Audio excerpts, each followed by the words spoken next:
Nous avons vu précédemment le problème qu'il y avait avec les fonctions si et les dessins. Maintenant, nous allons observer qu'il y a le même problème avec les graphiques, simplement c'est un peu plus rarement utilisé qu'avec les dessins.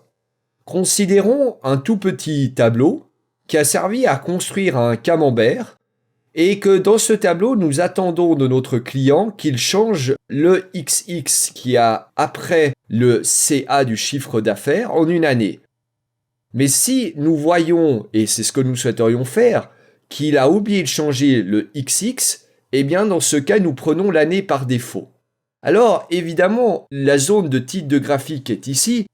Vous aurez naturellement tendance à simplement dire égal et de prendre la cellule A1. Si nous faisons ceci, comme vous pouvez le voir, il reprend correctement le titre.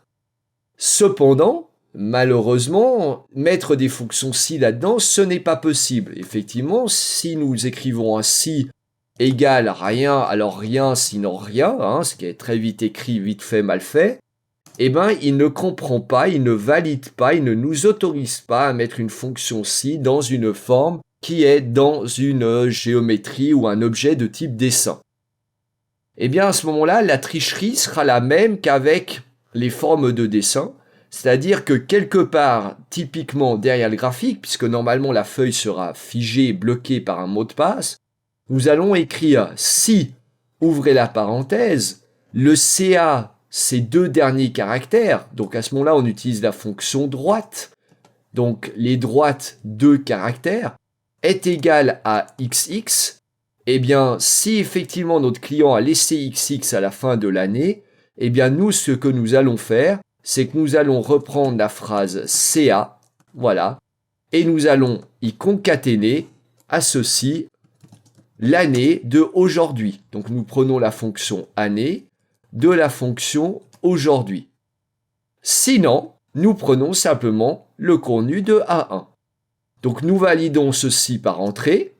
Donc là, comme vous pouvez le voir, comme il y a un XX, il écrit 2014, ce qui est juste puisque c'est l'année d'aujourd'hui.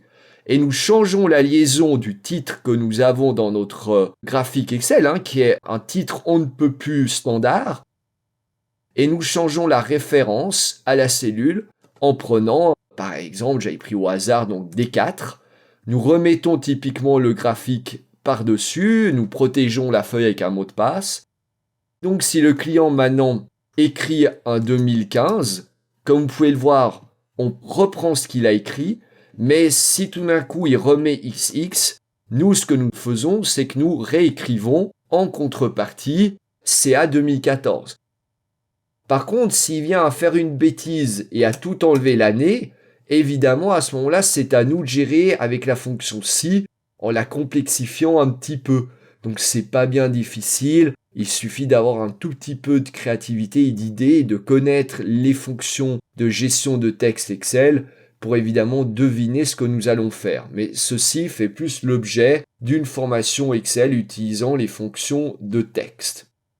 Donc voilà concernant l'utilisation de fonctions logiques avec les graphes. Donc tout ceci pour dire que nous avons en réalité le même problème qu'avec les dessins standards.